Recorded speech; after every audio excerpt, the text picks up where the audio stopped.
Assalamu alaikum, and welcome to another episode of The Chocolate Sheikh. Inshallah, today I like to deal with the topic, we are good right where we are. So what do I mean by this? I'm saying that as we live our lives day to day, all is well. One of the things that I find from people who are stressing over whatever situation they had, as the situation I told you about with one of my friends who had a problem with his wife.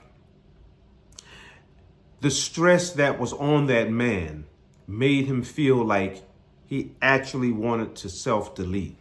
That's how bad that situation got for him.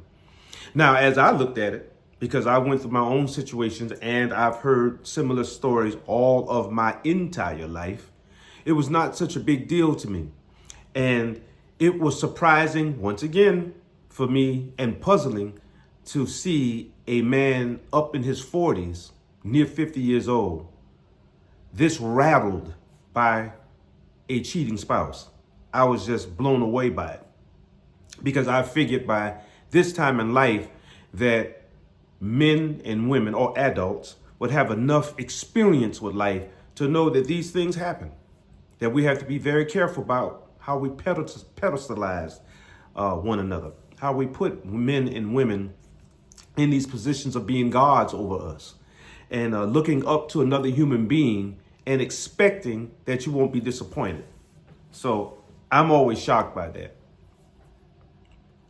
Also, when I hear young people who ask me questions or come to me with their own stress, and they're asking me questions that, for me, it seems that this should have been figured out somewhere along the lines. Like, it seems like you never took time out to really pay attention to your inner self. You really never listened to your soul. That people actually are getting up every day, going to these jobs or going to get their educations, and they're not really thinking about who they are in the essence, the true essence of the self. Who are we really? So I guess if you don't take the time out to invest in your spiritual self in the same way that we invest in our educations, in the same way that we invest in our beautiful bodies and our muscles and going to the gym, in the same way that we invest in vehicles and homes that make sure we can get to these jobs in a home that we can raise our families in, I guess somewhere along the line, we forget to invest in the spiritual self. We forget that we have to work that muscle to also be strong and capable of living the life of a full human being. So I thought about this and figured one of the ways to communicate to people who have not made that investment is to make sure that you kind of awaken them by allowing them to know that everything is good right where you are. Wherever you are in life and whatever your deficits are, that's another thing. We're not saying that people can't be improved. We realize that anyone and everybody and everything can have improvement. So we're not talking about that right now. We're talking about the baseline energy, the baseline ideals and philosophies, right? The baseline reality. The reality is that we are souls. And we have to learn, again, that operative word, learn how to get to the higher ground. But while we are where we are, then we have to know how to say, I'm appreciative, that all is well. Thank God Almighty that I am here right now where I am. And I'm a full functioning human being. I'm okay. I have my hearing. I have my sight. I have the ability to speak and communicate. I have my strong body and strong bones, right? I'm able to make something happen. So we are all right at this juncture.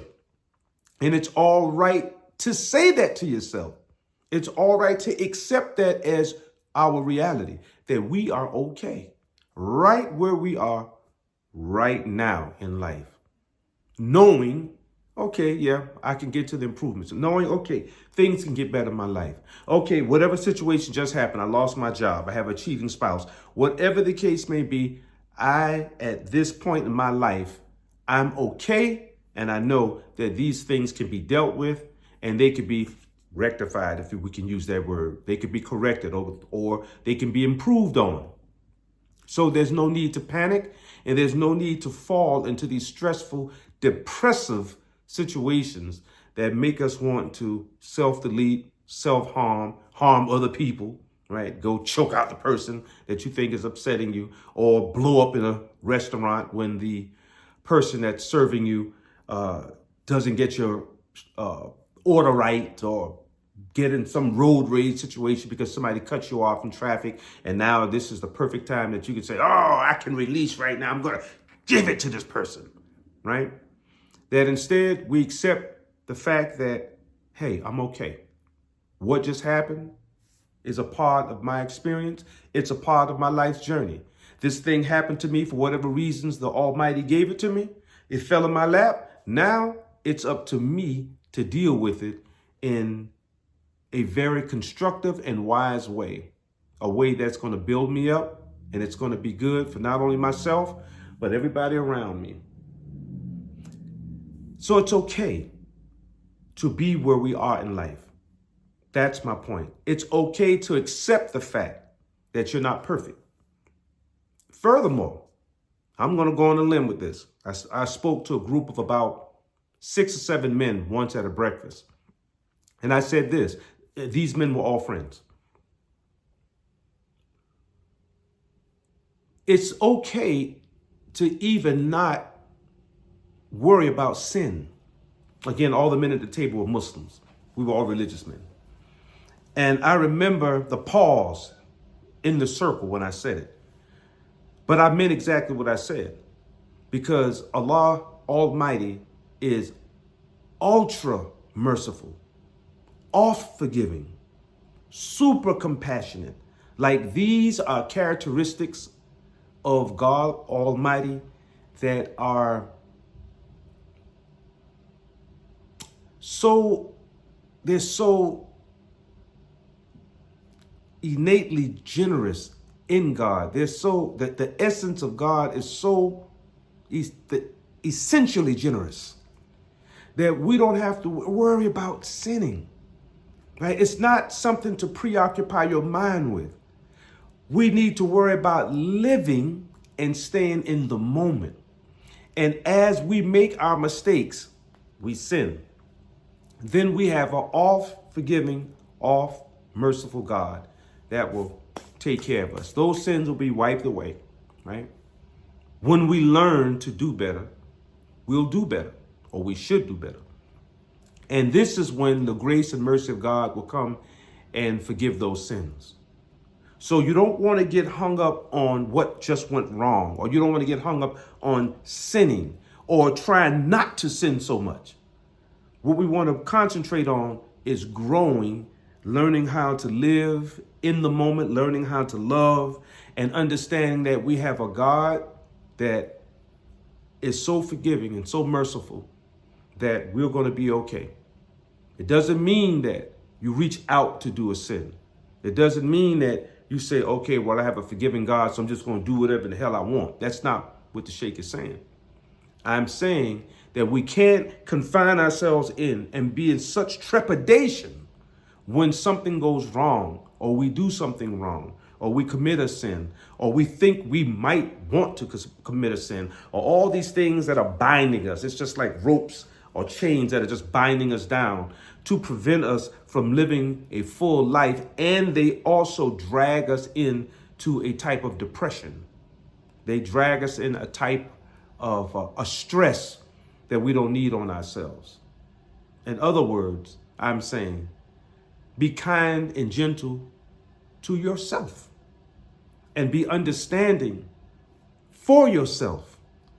Understand that God is there to be forgiving and merciful and compassionate to yourself. And along with that, I think we'll get a better outcome when trying to dodge the stress and not allowing ourselves to, deal with all this depression.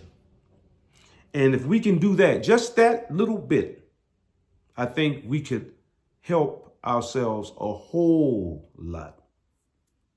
And before I finish this episode, I just want to say too, that because I spoke publicly of this particular brother who was having this cheating spouse, and I told you that he did contemplate self-deletion, I want everybody to know who's listening on that he is now in the process of getting professional help. Okay, so we clap that up. At my advice and the advice of my wife, the brother went on and got professional help. He has a professional psychologist, or it could be psychiatrist, that's now holding his hand and taking him through his new journey. All right. We promote people going to professionals when they have these issues, but we also promote that the person also find a spiritual guide, not just a psychiatrist or a psychologist, but you join hands with a spiritual guide. If you're a Christian, you get yourself a good bishop. You're a Muslim, you get yourself a good sheikh, right? Whatever your religion is, you're a Jew, you get yourself a good rabbi, and on down the line. You find someone who could work in tandem with the psychologist or this psychiatrist to help you through your journey. And I know in some of Western psychology, they tell you not to do that. They say, well, just concentrate on the psychologist or psychiatrist at hand. They will themselves tell you that. How do I know that? Because a sister that I worked with in the past told me that's exactly what the psychologist told her as regards her seeking information from me. But I say, no, we're going to push back on that a little bit. You want to have somebody who can work on the mind, but you also want somebody there to work on the soul. All right. Those people have they're good at what they do. And there are people like us, we're good at what we do. All right. And we've seen these scenarios just like them over and over and over again. We're just trying to help each other navigate through life, brothers and sisters. Remember, it's not about the final destination. It's not about trying to be a thing. It's about the journey and being who you are right at this moment in the journey. That's what it's about. So that's what the Sheikh has to say for today. I pray that you benefit from it. If you like this episode, please like it for me. And if you have not already, please subscribe to my channel. I love y'all. Pray all is well. Peace.